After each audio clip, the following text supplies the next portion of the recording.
Hello hi school 2025 কেমন আছো তোমরা সবাই? আশা করি সবাই খুব ভালো আছো। আজকে আমি তোমাদের জন্য যে ভিডিওটি নিয়ে এসেছি সেটা হচ্ছে ক্লাস 7 এর ইউনিট 1 এর লেসন 4। আমরা তার আগে ভিডিওতে দিয়েছিলাম লেসন 3, আজকে দেব লেসন 4। লেসন 4 একটা ছবি দেখা যাচ্ছে, ছবিটা দেখে নিই আমরা, তারপর দেখি এখানে কি লেখা আছে।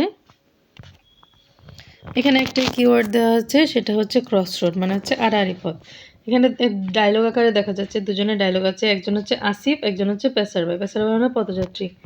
তো ইন দ্য স্ট্রিট মানে রাস্তার মধ্যে বা রাস্তার মাঝে আসিফ বলছে কি, excuse me, could you tell me the way to the railway station please. বলছে একটু শুনবেন, আপনি কি দয়া করে আমাকে রেলওয়ে স্টেশন বা রেল স্টেশনে যাওয়ার রাস্তাটা একটু বলে দিতে পারেন দয়া করে।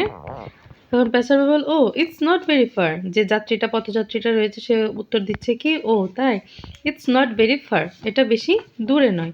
গো অ্যালং দিস স্ট্রিট, এই রাস্তা ধরে হেঁটে যাও, and you will come to a big cross road, তখন তুমি যাবে একটা বিশাল বড় আড়াআড়ি পথের মাঝখানে। টার্ন লেফট, তখন বাদিকে ঘুরবে।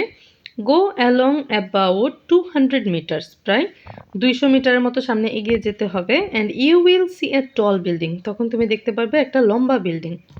গো পাস্ট, হাঁটতে হাঁটতে এটাকে পাস করে যাবে, and the station is on the right, এবং তখন গিয়ে দেখবে স্টেশনটা হচ্ছে তোমার হাতে ডান দিকে। তারপর আসিফকে বলছে, go along, come to a cross road, turn left, go about 200 meters, tall building, station on the right.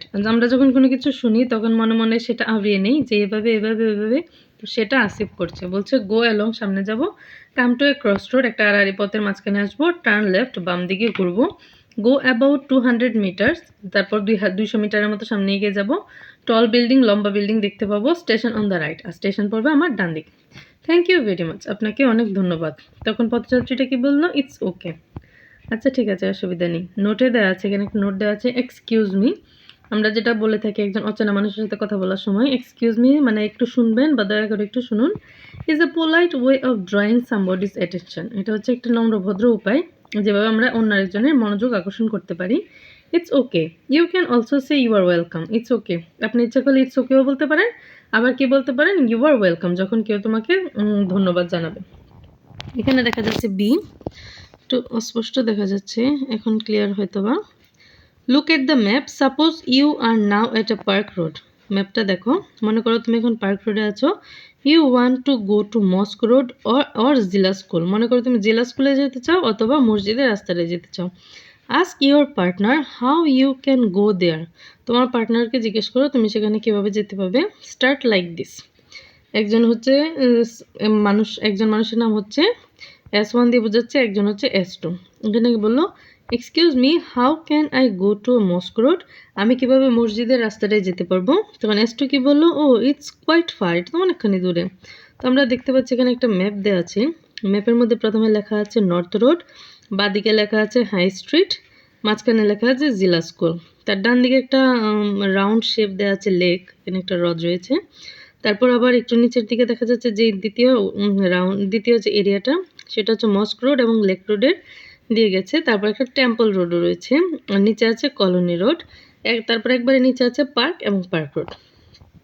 সিতে কি দেওয়া আছে, ওয়ার্ক ইন পেয়ার্স, জোড়ায় কাজ করো, ask for and give direction two a place in your own উপজেলা, town or city. এমন একটা ডিরেকশন বা এমন একটা জায়গায় ডিরেকশন দাও তোমার নিজের শহর, উপজেলা অথবা শহরে, যেখান থেকে তুমি ডিরেকশন দিয়ে বা নির্দেশনা দিয়ে এক জায়গা থেকে অন্য জায়গায় যেতে পারবে। Listen and practice saying this words. তো তারপরে আমরা যে ভিডিওটা দিতে চেয়েছিলাম আমি, সেটা হচ্ছে লেসন 5, কিন্তু দেখা যাচ্ছে এখানে কি লেখা আছে, এখানে আমাদের এই ভিডিওটা মানে এখানে এই আমাদের প্যাসেজটা দেওয়া নেই, এখানে সিডিতে দেওয়া আছে। লেসন 5 হচ্ছে অ্যাট এ বুক শপ, মানে একটা বইয়ের দোকানে, কিন্তু এখানে লেখা আছে লিসেন টু দ্য টিচার, যেটা টিচারদের গাইডলাইনে থাকে, এবং সিডি অথবা CD and answer the following question. একটা সিডি তোমাদের টিচার তোমাদেরকে শুনিয়ে দেবে, সিডিটা আমার হাতে নেই। তো এই সিডিটা শোনার পরে আমরা এই প্যাসেজটা জানতে পারবো। এই যে ভিডিওগুলা বা যে প্যাসেজগুলা দেওয়া থাকে না লেসনে, সেগুলো সাধারণত আমাদের পরীক্ষায় আসে না, মেইনলি যেগুলো সিডি ভিত্তিক থাকে। তারপর আছে লেসন 6 ইন এ রেস্টুরেন্ট, মানে রেস্টুরেন্টের মাঝখানে, এখানেও উল্লেখ করা আছে লিসেন টু দ্য টিচার অথবা CD and answer the following question. এটাও তোমাদের ভিডিওতে, এটাও আমরা ভিডিও দিতে পারবো না কারণ এটাতেও সিডি এবং এটা আমাদের হাতে নেই। এবং লেসন 7 দেখো কি আশ্চর্যের ব্যাপার, পরপর 3টা লেসনই সিডি ভিত্তিক, যেটা আমাদের কাছে নেই।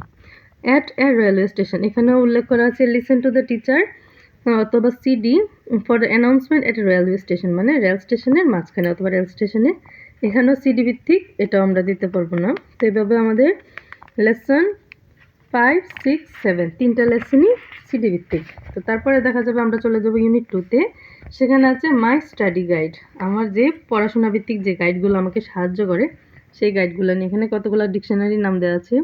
প্রথমটা দেওয়া আছে কমবিল্ড ইংলিশ গ্রামার, দ্বিতীয়টা দেওয়া আছে ক্যামব্রিজ লার্নার্স ডিকশনারি এবং 3 নম্বর দেওয়া আছে অক্সফোর্ড স্কুল ডিকশনারি।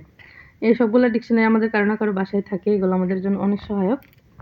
তো পরবর্তী ভিডিও যখন দেবো তখন তোমাদেরকে ইউনিট 2 এবং লেসন 1 ফাইন্ড ইউর ওয়ার্ড, তোমার শব্দটি খুঁজে বের করো, এই লেসনটা আমি তোমাদেরকে দেওয়ার চেষ্টা করব। ততক্ষণ পর্যন্ত আমার সাথে থাকো। কমেন্ট করে জানাও কার কোন ভিডিওটা প্রয়োজন, কার কোন বই বা কোন লেসনের কোন ভিডিওটা প্রয়োজন। ততক্ষণ পর্যন্ত সবাই ভালো থাকো।